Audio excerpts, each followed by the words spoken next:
पथ रचना होगा। वक्त है कम लंबी मंजिल, तुम्हें तेज कदम चलना होगा।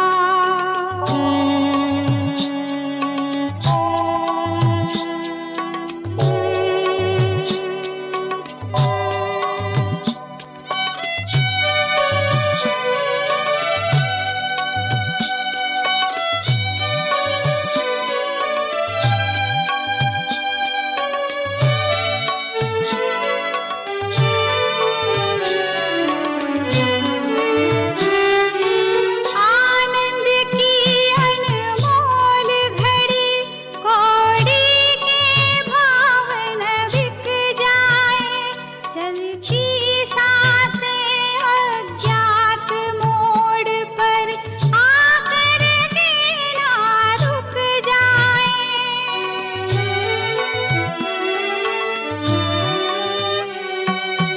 आनंद की अनमोल घड़ी, कौड़ी के भाव न बिक जाए। चलती सांसें अज्ञात मोड़ पर आकर के ना रुक जाए। हो सफल तपस्या इसके हित, प्रभु पलकों में पलना होगा। हे परम तपस्या के पथिकों, तुम्हें ओम शांति। ये सृष्टि एक रंगमंच है और इस रंगमंच पर जो ड्रामा चल रहा है उसका डायरेक्टर है हम सभी का बाबा, शिव बाबा।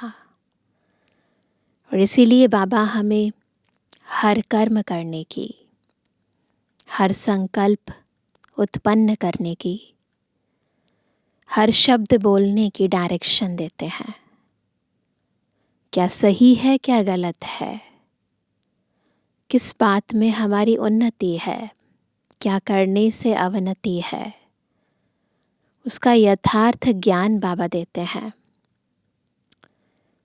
तो डायरेक्टर बनकर बाबा हर पल, हर कदम हमें सदा श्रीमत के जरिए कैसे श्रेष्ठ बनाना है वो विधि और उससे मिलने वाली सिद्धि सिखाते हैं। तो ऐसा सिद्धि दिलाने वाला, सफलता मूर्त बनाने वाला, माया जीत विघ्न जीत बनाने वाला शिव बाबा जब इस सृष्टि पर आते हैं, टीचर बनते हैं, सतगुरु बनते हैं, तो आत्मा राइट डायरेक्शन पर चलकर परफेक्ट हीरो किरदार अदा कर पाती है। तो आज की मुरली भी हमें बहुत ही वैल्यूएबल डायरेक्शन दे रही है। सुनते हैं बाबा के मधुर महावाक्य। आज है 9 तारीख, 9 दिसंबर 2024। बाबा के महावाक्य हैं, मीठे बच्चे, विनाश के पहले सबको बाप का परिचय देना है। धारणा कर दूसरों को समझाओ, तब ऊंच पद मिल सकेगा। तो ऊंच पद का आधार है सेवा, परंतु सेवा करने का आधार है धारणा। तो जब तक अंतरात्मा में ज्ञान की धारणा नहीं होती, तब तक सेवा भी नहीं होती। प्रश्न है, राजयोगी स्टूडेंट्स को बाप का डायरेक्शन क्या है? उत्तर है, तुम्हें डायरेक्शन है कि एक बाप का बनकर फिर औरों से दिल नहीं लगानी है। बाबा के बन गए, फिर ये दिल आराम के सिवाय और कहीं ना लगे। प्रतिज्ञा कर, फिर पतित नहीं बनना है। तुम ऐसा संपूर्ण पावन बन जाओ। कैसा? जो बाप और टीचर की याद स्वतः निरंतर बनी रहे। तो याद करने का आधार क्या है? पवित्रता। तो बाबा चाहते हैं हम इतने पावन बन जाएं, जो बाबा की याद एक तो स्वतः हो और दूसरा निरंतर हो।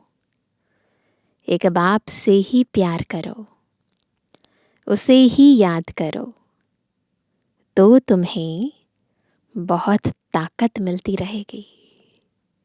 बस, क्योंकि बाबा के सिवाय बाकी जितनी भी बातें हैं, व्यक्ति हैं, वस्तुएं हैं, ये सब आत्मा की शक्ति को क्षीण करते हैं। तो इसलिए बाबा का डायरेक्शन है, एक बाबा को याद करो, उसी को बहुत बहुत प्यार करो। ओम शांति। रूहानी बाप बैठ समझाते हैं। समझाते तब है जबकि यह शरीर है। सम्मुख ही समझाना होता है। जो सम्मुख समझाया जाता है वह फिर लिखत के द्वारा सबके पास जाता है। तुम यहाँ आते हो सम्मुख सुनने के लिए। बेहद का बाप आत्माओं को सुनाते हैं। कौन सुन रहा है? आत्माएं। आत्मा ही सुनती है। सब कुछ आत्मा ही करती है इस शरीर द्वारा। इसलिए पहले पहले अपने को आत्मा जरूर समझना है। गायन है, आत्माएं परमात्मा अलग रहे बहुकाल। सबसे पहले पहले बाप से कौन बिछुड़कर आते हैं यहाँ पाठ बजाने? सबसे पहले कौन बिछुड़े? हम ही बिछड़े थे ना। 5000 वर्ष हो गए। तुमसे पूछेंगे कितना समय तुम बाप से अलग रहे हो, तो तुम कहेंगे कितने वर्ष? 5000 वर्ष। पूरा हिसाब है ना। यह तो तुम बच्चों को पता है कैसे नंबरवार आते हैं। बाप जो ऊपर में थे वह भी अभी नीचे आ गए हैं तुम सब की बैटरी चार्ज करने। अभी बाप को याद करना है। अभी तो बाप सम्मुख है ना। भक्ति मार्ग में तो बाप के ऑक्यूपेशन का पता ही नहीं है। नाम, रूप, देश, काल को जानते ही नहीं। तुमको तो नाम, रूप, देश, काल का सब पता है। तुम जानते हो इस रथ द्वारा बाप हमको सब राज समझाते हैं। रचता और रचना के आदि मध्य अंत का राज समझाया है।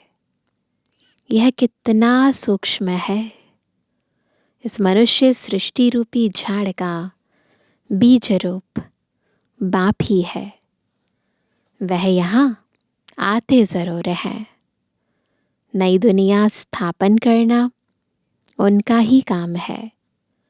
ऐसे नहीं कि वहाँ बैठे स्थापना करते हैं। परम धाम में बैठकर स्थापना नहीं होती ना। जैसे कोई इंजीनियर भी है, उसको साइट पर तो आना पड़ेगा ना कंस्ट्रक्शन कराने के लिए। तो वैसे ही बाबा को भी यहाँ आना पड़ता है। तुम बच्चे जानते हो बाबा इस तन द्वारा हमको सम्मुख समझा रहे हैं। यह भी बाप का प्यार करना हुआ ना। समझाना भी क्या है? प्यार करना है। और कोई को भी उनकी बायोग्राफी का पता नहीं है। गीता है आदि सनातन देवी देवता धर्म का शास्त्र। यह भी तुम जानते हो।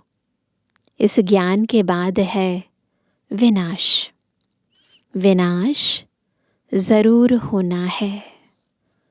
और जो भी धर्म स्थापक आते हैं उनके आने पर विनाश नहीं होता है। विनाश का टाइम ही यह है। इसलिए तुमको जो ज्ञान मिलता है वह फिर खलास हो जाता है।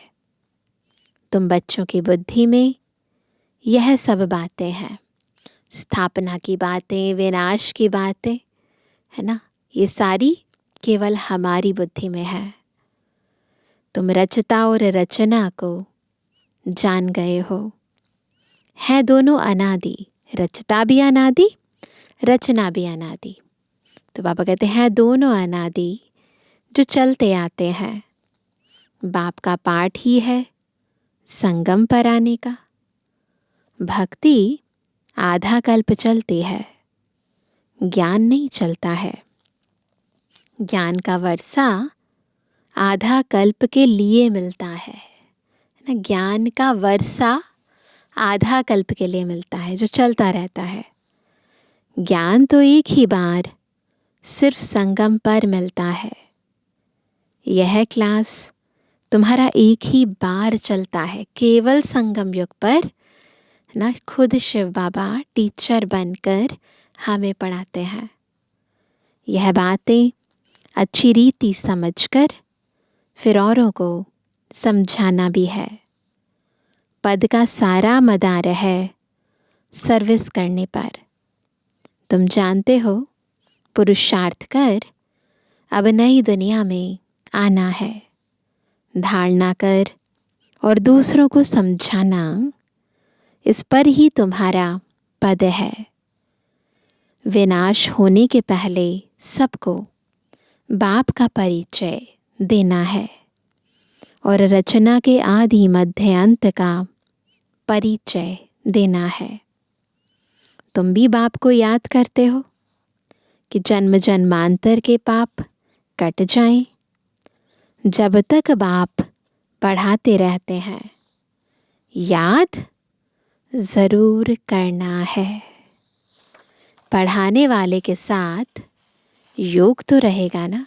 छोटे बच्चे होते हैं, स्कूल से पढ़ कर आते हैं, पढ़ाई तो याद रहती है, पर पढ़ाने वाला भी तो याद रहता है ना। टीचर पढ़ाते हैं तो उनके साथ योग रहता है। योग बगैर पढ़ेंगे कैसे? योग अर्थात पढ़ाने वाले की याद। ये बाप भी है, टीचर भी है, सतगुरु भी है। तीनों रूप में पूरा याद करना पड़ता है। यह सतगुरु तुम्हें एक ही बार मिलता है। ज्ञान से सद्गति मिली, बस फिर गुरु की रस्म ही खत्म। बाप टीचर की रस्म चलती है, गुरु की रस्म खत्म हो जाती है। सद्गति मिल गई ना। निर्वाण धाम में तुम प्रैक्टिकल में जाते हो, फिर अपने समय पर पाठ बजाने आएंगे। मुक्ति, जीवन मुक्ति दोनों तुमको मिल जाती है। मुक्ति भी ज़रूर मिलती है। थोड़े समय के लिए घर जाकर रहेंगे, ऊपर परम धाम में थोड़े टाइम के लिए रहेंगे। यहाँ तो क्या करना पड़ता है? शरीर से पाठ बजाना पड़ता है। ये सृष्टि है रंगमंच। यहाँ पर शरीर रूपी कॉस्ट्यूम पहनकर आत्मा रूपी एक्टर को पाठ बजाना पड़ता है। पिछाड़ी में सब पाठधारी आ जाएंगे। कोई भी नाटक होता है दुनिया के अंदर, तो एंड में क्या होता है? सारे जितने भी पाठधारी होती हैं, तो सारे के सारे एक साथ रंगमंच पर आ जाते हैं। तो वह कहते हैं एंड में सब पाठधारी आ जाएंगे। नाटक जब पूरा होता है तो सब एक्टर्स स्टेज पर आ जाते हैं। अभी भी सब एक्टर्स स्टेज पर आकर इकट्ठे हुए हैं, सारे एक्टर्स। कितना घोर घमसान है, पॉपुलेशन कितनी बढ़ चुकी है ना।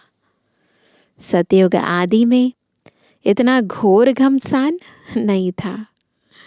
अभी तो कितनी अशांति है। तो अब जैसे बाप को सृष्टि चक्र की नॉलेज है, तो बच्चों को भी नॉलेज है।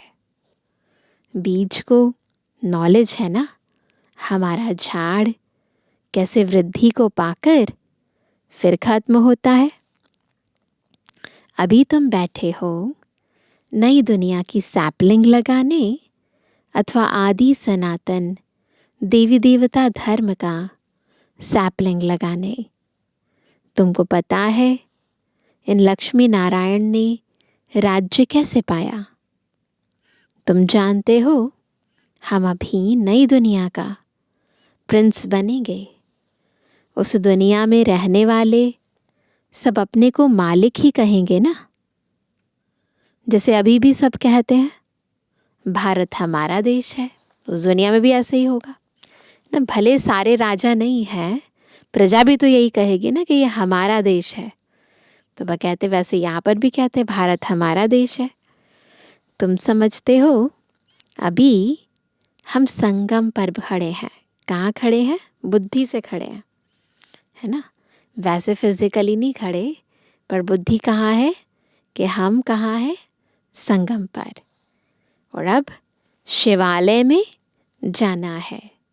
बस अभी गए कि गए, हम जाकर शिवालय के मालिक बनेंगे।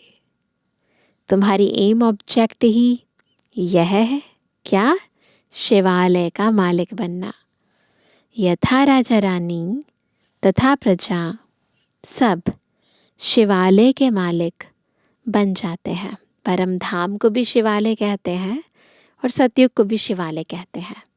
एक शिव का आलय, शिव बाबा का घर, जहाँ बाबा और हम बच्चे ऊपर परम धाम में रहते हैं, और एक शिव बाबा का वो घर जिसे स्थापन करने के लिए, जिसे बनाने के लिए वो इस सृष्टि पर आते हैं, तो वो भी शिवालय है। तो बाबा कहते हैं सब शिवालय के मालिक बन जाते हैं। बाकी राजधानी में भिन्न भिन्न स्टेटस तो होते ही हैं। वहाँ वज़ीर तो कोई होता ही नहीं, वज़ीर की ज़रूरत नहीं होती है, सारे बुद्धिमान होते हैं। वज़ीर तब होते हैं जब पतित बनते हैं। जब द्वापर युग से आत्मा पतित हो जाती है तो वज़ीर रखती है। लक्ष्मी नारायण व राम सीता का वज़ीर नहीं सुना होगा, क्योंकि वह खुद सतु प्रधान पावन बुद्धि वाले हैं। फिर जब पतित बनते हैं तब राजा रानी एक वज़ीर रखते हैं राय लेने के लिए। अभी तो देखो अनेक वज़ीर हैं, कितने मिनिस्टर हैं ना, पूरा मंत्रालय भरा हुआ है। तुम बच्चे जानते हो यह बहुत मज़े का खेल है। खेल हमेशा मज़े का ही होता है, सुख भी होता है, दुख भी होता है। कोई भी खेल होता है मज़े का होता है, दोनों चीज़ें होती है, हार जीत, सुख दुख खेल में होता है। इस बेहद के खेल को तुम बच्चे ही जानते हो। इसमें रोने पीटने आदि की बात ही नहीं। गाते भी हैं बीती सो बीती देखो, कहते ना बनी बनाई बन रही अब कुछ बननी नाही, है ना। तो बाबा कहते से नाटक, ये नाटक तुम्हारी बुद्धि में है। हम इनके एक्टर्स हैं। हमारे 84 जन्मों का पाठ एक्यूरेट अविनाशी है। जो जिस जन्म में जो एक्ट करते आए हैं वही करते रहेंगे। आज से 5000 वर्ष पहले भी तुमको यही कहा था कि अपने को आत्मा समझो। गीता में भी अक्षर है, तुम जानते हो बरोबर।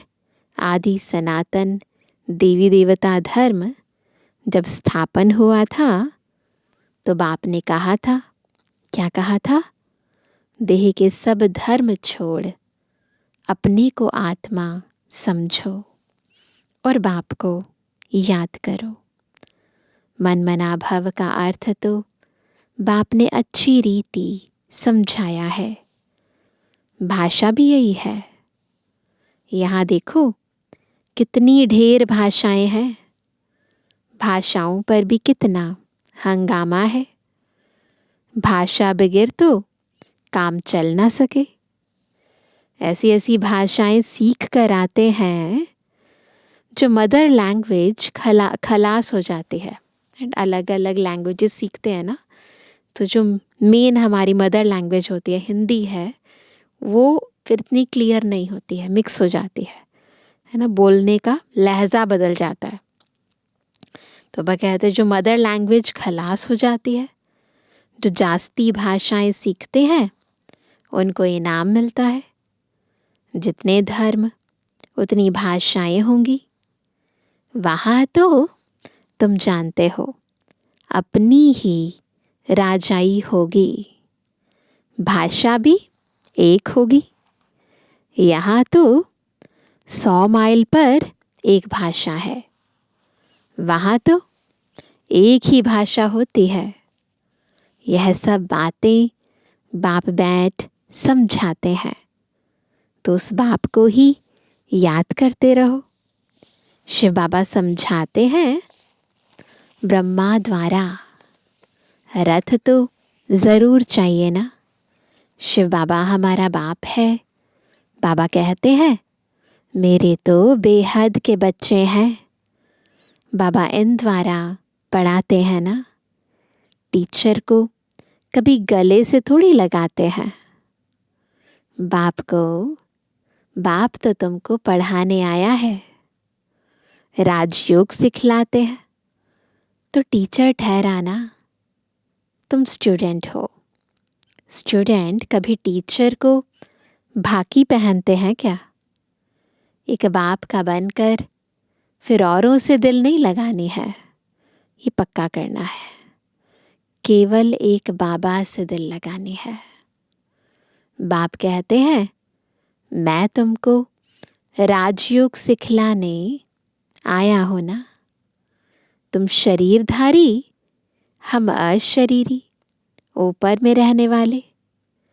कहते हो बाबा पावन बनाने आओ, तो गोया तुम पतित हो ना, स्वीकार कर लिया ना। फिर मेरे को भाकी कैसे पहन सकते? प्रतिज्ञा कर, फिर पतित बन जाते हैं।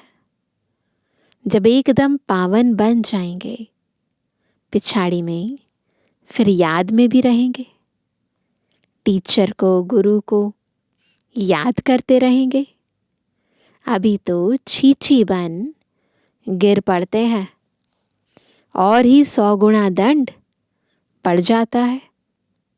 यह तो बीच में दलाल के रूप में मिला है, उनको याद करना है। याद किसको करना है? शिव बाबा को। बाबा कहते हैं मैं भी उनका मुरब्बी बच्चा हूँ। ब्रह्मा बाबा भी कहते हैं मैं कौन हूँ? शिव बाबा का मुरब्बी बच्चा हूँ। फिर मैं कहाँ भाकी पहन सकता हूँ? तो ये भाग्य भी ब्रह्मा बाबा को नहीं मिला। हम बच्चे बाबा को दिल से भाकी पहन सकते हैं। साकार में तो कई बच्चे भाकी पहनते थे, तो ब्रह्मा बाबा कहते मैं कैसे भाकी पहनूंगा?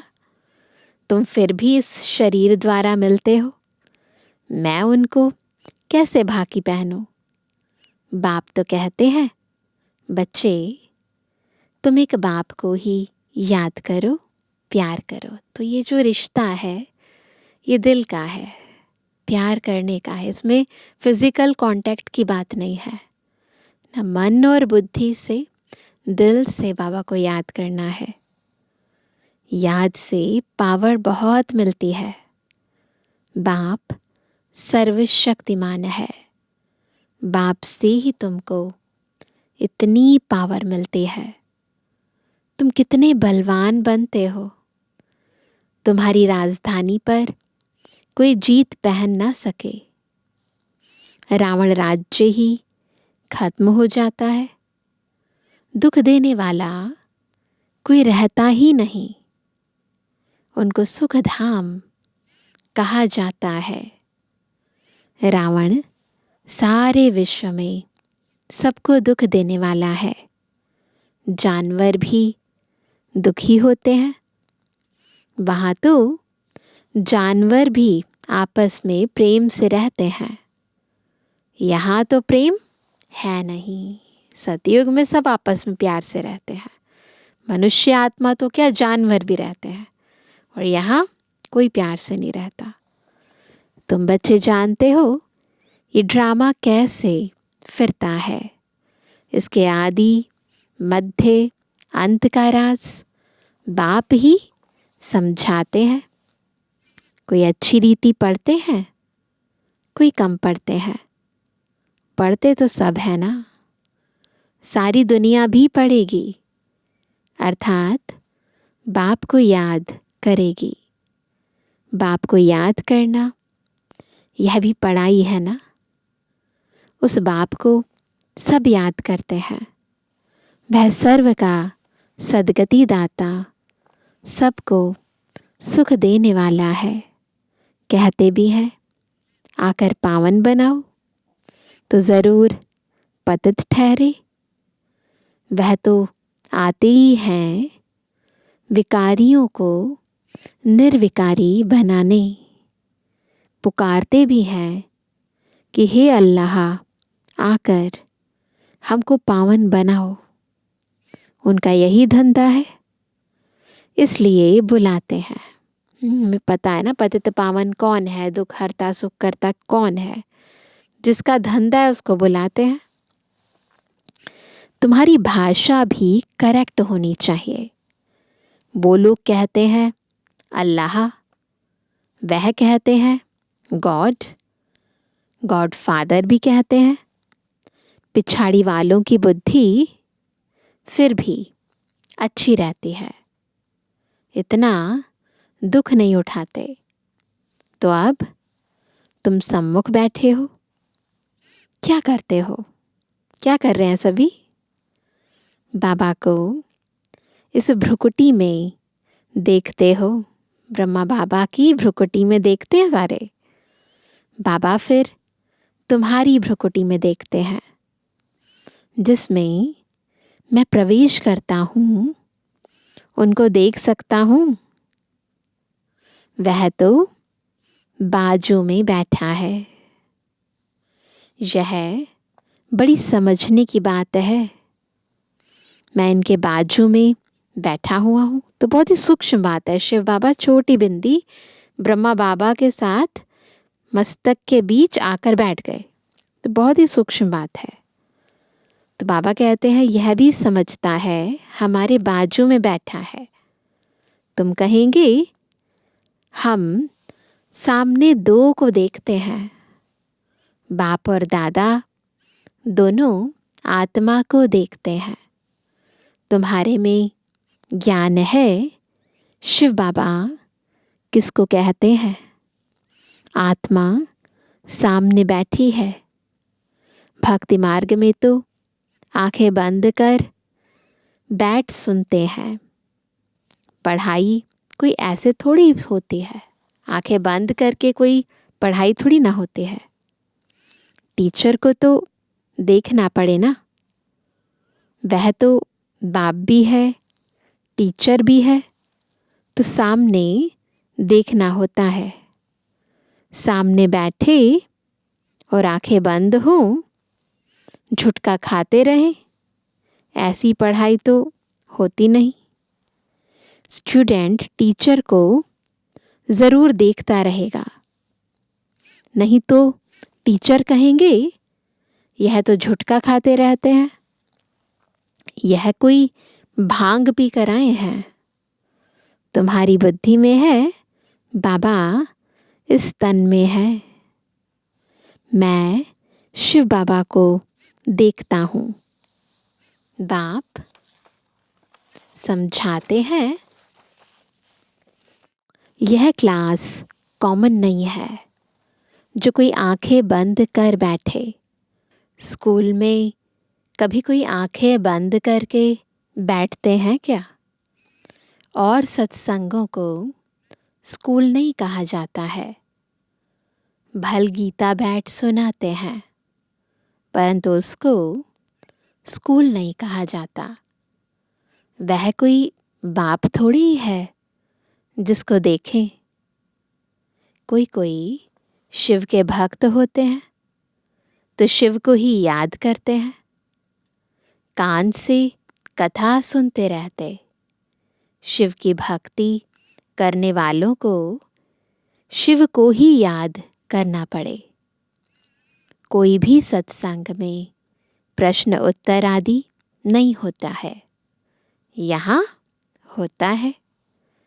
यहाँ तुम्हारी आमदनी बहुत है। आमदनी में कभी उबासी नहीं आ सकती। तो यहाँ पर बाबा जो हमें ज्ञान देते हैं, इससे आत्मा को बहुत सारी प्राप्तियाँ होती हैं। तो इसीलिए जब प्राप्ति होती है तो उबासी नहीं आती। धन मिलता है ना तो खुशी होती है। उबासी गम की निशानी है। बीमार होगा व दिवाला निकला होगा तो उबासी आती रहेगी। पैसा मिलता रहेगा तो कभी उबासी नहीं आएगी। बाबा व्यापारी भी है। रात को स्टीमर आते थे तो रात को जागना पड़ता था। तो ब्रह्मा बाबा बता रहे हैं, कोई कोई बेगम रात को आती है तो सिर्फ फीमेल के लिए ही खुला रहता है। बाबा भी कहते हैं प्रदर्शनी आदि में फीमेल्स के लिए खास दिन रखो तो बहुत आएंगी। पर्दे नशीन भी आएंगी। बहुएं पर्दे नशीन रहते हैं। मोटर में भी पर्दा रहता है ना। पुराने ज़माने में, अभी तो बहुत कम देखने को मिलता है, लेकिन पहले बाबा के ज़माने में जो घर की बहुएं होती थी वो घूंघट में रहती थी। और वो जो मोटर होती थी यानी कार जो होती थी उसमें भी कर्टन लगे होते थे। तो बाबा कहते हैं यहाँ तो आत्मा की बात है। ज्ञान मिल गया तो पर्दा भी खुल जाएगा। सतयुग में पर्दा आदि होता नहीं। यह तो प्रवृत्ति मार्ग का ज्ञान है ना। पर्दा नहीं रखना प्रवृत्ति मार्ग का ज्ञान है। भाइयों के लिए भी है, बहनों के लिए भी है। हस्बैंड वाइफ बच्चे सब आ सकते हैं। अच्छा, मीठे मीठे सर्व से एबल आज्ञाकारी बच्चों पर माता पिता बाप दादा का याद तारा। Good morning.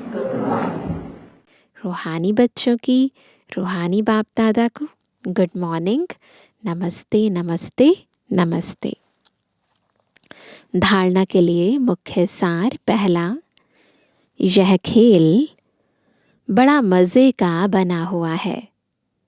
इसमें सुख और दुख का पाठ नोंदा हुआ है, इसलिए रोने पीटने की बात नहीं।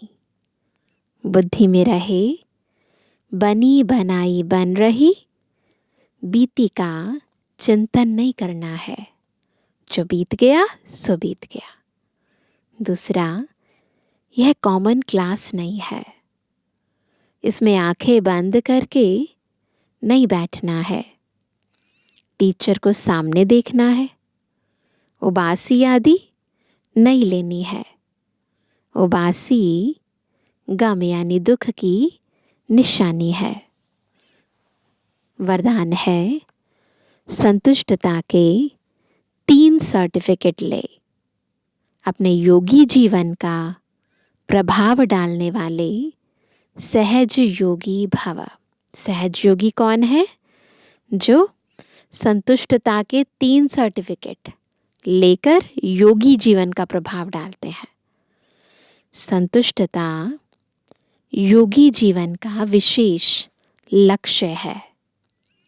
जो सदा संतुष्ट रहते और सर्व को संतुष्ट करते हैं, उनके योगी जीवन का प्रभाव दूसरों पर स्वतः पड़ता है। जैसे साइंस के साधनों का वायुमंडल पर प्रभाव पड़ता है, ऐसे सहज योगी जीवन का भी प्रभाव होता है। योगी जीवन के 3 सर्टिफिकेट हैं, सबको पता है। एक, स्व से संतुष्ट, दूसरा बाप संतुष्ट, और तीसरा लौकिक अलौकिक परिवार संतुष्ट। तो ये तीनों सर्टिफिकेट बहुत ज़रूरी हैं। स्लोगन है, स्वराज्य का तिलक, विश्व कल्याण का ताज।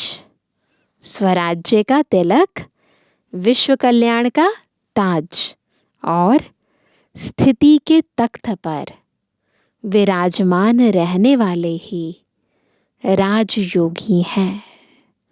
तो ये है राजयोगी की परिभाषा, जिनके मस्तक पर स्वराज्य का तिलक है, विश्व कल्याण की जिम्मेवारी का ताज है, और उनकी आंतरिक स्थिति सदा ऊपर है, स्थिति के तख्त पर विराजमान है।